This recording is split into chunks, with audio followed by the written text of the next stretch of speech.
안녕하십니까. 오늘은 이렇게 인사해야겠네요. 어색하지만 메리 크리스마스, 메리 크리스마스.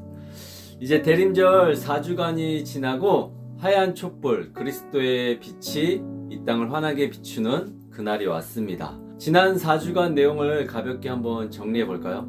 첫째 주에는 소망의 빛은 어둠이 사라진 뒤에 오는 희망이 아니라 어둠 한가운데서도 하나님이 여전히 일하고 계심을 믿게 하는 빛이라고 말씀을 나누었습니다. 우리의 구원의 확신 역시 무엇으로 확인할 수 있다고 했죠? 바로 소망으로, 소망을 품고 사셔야 한다고 말씀을 드렸습니다. 두 번째, 평화의 빛은 진정한 평화 역시 세상에 일어나는 여러 전쟁들이 멈춘 상태가 아니라 그런 전쟁들은 계속 일어난다고 해도 하나님과의 관계가 온전하면 하나님과의 관계가 회복될 때 진정한 평화가 온다고 말씀을 나누었습니다. 마음과 삶에 다시 세워지는 질서의 빛을 이제 이야기했었죠. 대림절 세 번째 시간 기쁨의 빛은 상황이 좋아져서 느끼는 감정이 아니라 말씀이 우리 가운데 거하신다는 그런 임재에서 흘러나오는 기쁨의 빛입니다. 주님이 우리와 함께 하시기에 누구도 우리의 기쁨을 빼앗을 자가 없는 것이죠. 주님이 내 안에 계시다는 확신만 가지고 있어도 기쁨이 막 저절로 흘러나옵니다.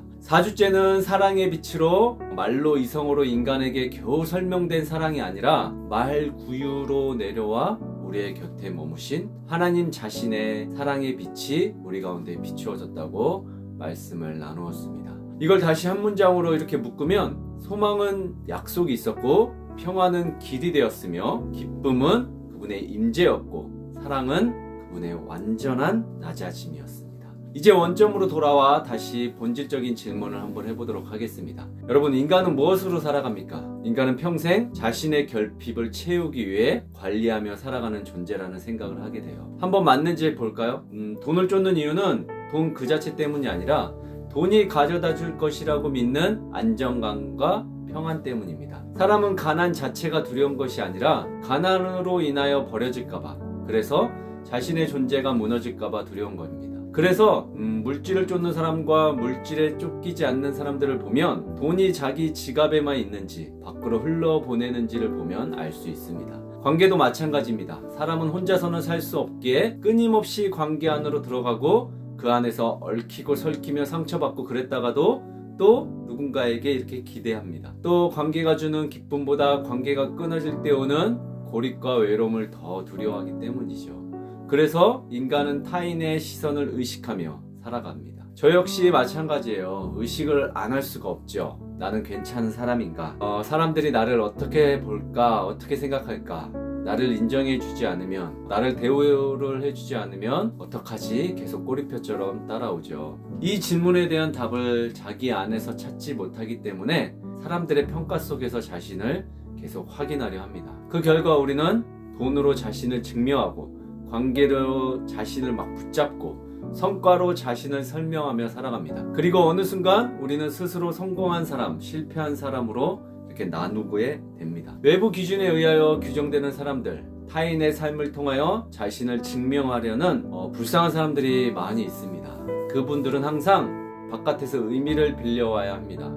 피곤하죠. 그래서 인간의 삶은 겉으로는 바쁘고 꽉 차 있는 것 같지만 속으로는 늘 불안합니다. 왜냐하면 돈도, 관계도, 인정도, 성공도 끝이 없고 영원한 기준이 될 수 없기 때문입니다. 이 지점에서 성경은 전혀 다른 질문을 우리에게 던집니다. 인간은 무엇을 얻음으로써 빛을 발하고 싶은 존재인가? 어떤 비단에 머물며 사는 존재인가? 그리고 예수님은 인간을 향하여 이렇게 선포하십니다. 나는 세상의 빛이다. 이 말은 나는 너희의 필요 중 하나가 되겠다라는 말이 아니에요. 나는 너희 인생을 규정하는 기준이 되겠다는 선언입니다. 돈이 너를 규정하지 않고 관계가 너의 가치를 정하지 않으며 성공과 실패가 너의 존재를 판단하지 않도록 그리스도의 빛 안에서 비로소 인간은 자기 자신으로 살 수 있게 된다는 의미입니다. 그렇다면 이 말씀이 실제가 되려면 어떻게 해야 될까요? 나는 세상의 빛이다. 이 선언은 당시 단순한 종교적 비유가 아니었습니다. 혁명 그 자체였어요. 1세기 사람들은 세상이 어둡다는 사실조차 모른 채 살고 있었습니다. 로마의 폭력은 일상이었고 종교의 위선은 당연한 질서였으며 가난과 질병과 차별과 배제는 원래 그런 것으로 받아들여지는 그런 시대였어요. 사람들은 어둠 속에서 있었지만 어둠의 눈이 익숙해져 있었고 그래서 그것을 어둠이라 부르지 않았습니다. 바로 그 한가운데서 예수님이 서서 이렇게 말씀하신 겁니다. 나는 세상의 빛이다. 이 말의 진짜 의미는 이것입니다. 내가 지금 걷고 있는 그 길 자체가 어둠이다. 그러나 내가 있는 곳은 빛이다. 구분된 땅이 아니라 너가 있는 땅에 반드시 나를 초대해야 한다. 즉 빛은 환경이 아니라 존재이고 밝아지는 것은 세상이 아니라 사람이 길이라는 선언입니다. 예수님은 이렇게 말씀하시는 겁니다. 너의 길이 왜 이렇게 캄캄한지 아느냐? 너희 삶이 왜 불안한지 아느냐? 너의 선택이 왜 자꾸 흔들리는지 아느냐? 빛이 없어서가 아니라 내가 없는 길을 가고 있기 때문이다. 그래서 예수님은 이렇게 말씀하십니다. 나를 따르라. 이 말씀이 실제가 되는 순간은 세상이 갑자기 좋아질 때가 아닙니다. 문제가 사라질 때도 아닙니다. 내 삶의 기준이 바뀌는 순간입니다. 내가 가는 길이 옳아서가 아니라 내가 선택한 방식이 안전해서가 아니라 그리스도께서 먼저 그 길 위에 서 계신다는 이유로 그 길을 선택할 때 그 길은 빛이 됩니다. 그 당시 이 선언이 혁명적이었던 이유는 분명합니다. 세상은 힘과 제도와 율법과 폭력으로 사람을 통제하고 있었지만 예수님은 사람의 삶을 바꾸는 유일한 힘은 빛이신 자신과의 동행이라고 선언하셨기 때문입니다.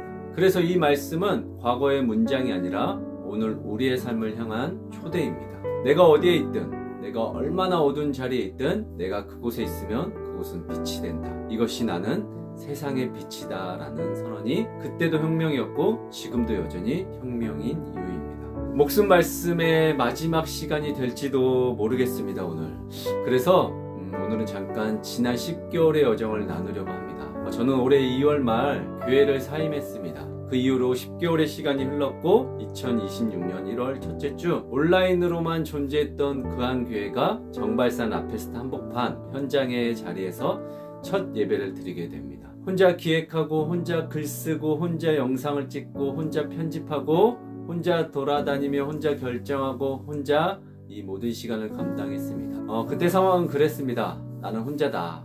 이 길은 나 혼자 걷는 길이다. 그런데 시간이 지나 돌이켜보니 그 말이 전부 불신앙임을 깨닫게 되었습니다. 지금 와서 돌아보니 처음부터 함께 계신 분들이 있었습니다. 그때는 보이지 않았지만 다시 돌이켜보니 그분들은 처음부터 지금까지 여전히 제 곁에서 함께 하셨습니다. 저는 혼자라고 생각했지만 늘 누군가가 함께 계셨고 그리고 무엇보다 주님께서 그렇게 저의 길에 함께 동행해 주셨습니다. 제가 혼자 아파하고 혼자 속상해하고 혼자 무너지고 혼자 견디고 있다고 생각하던 그 시간에 주님은 제 뒤에서 조용히 따라오고 계셨고 제 앞에서는 이미 길을 만들고 계셨으며 제 옆에서는 말없이 동행해 주고 계셨습니다.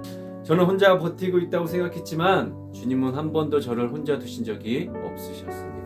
이제 행정적으로 그한교회에 관한 모든 등록을 마쳤습니다. 그한교회는 처음부터 주님께서 주님이 사랑하시는 사람들을 위해 준비하고 세우고 계셨던 겁니다. 저는 그 가운데서 행정과 미디어, 말씀과 교육과 양육을 맡은 그냥 한 명의 담당자일 뿐입니다. 대표는 어쩔 수 없이 제 이름으로 되어 있지만 그한교회는 제가 세운 교회가 절대 아닙니다. 제 교회도 아니고 제 소유로 삼지도 않을 것입니다. 주인은 주님이시며 교회의 시작도 주님이시고 교회의 목적도 주님이 이루어 가실 것입니다. 그한교회가 하나님과는 수직적 관계를 이루는 교회가 되기를 소망합니다. 수직적 관계란 우리는 하나님만을 경외하며 하나님만이 경배의 대상이 되십니다. 하나님 앞에서 누구도 대신 설 수 없고 누구도 높아질 수 없으며 모든 사람이 동일하게 은혜로 서는 그런 관계입니다. 그리고 사람들과는 수평적 관계를 이루는 교회가 되기를 소망합니다.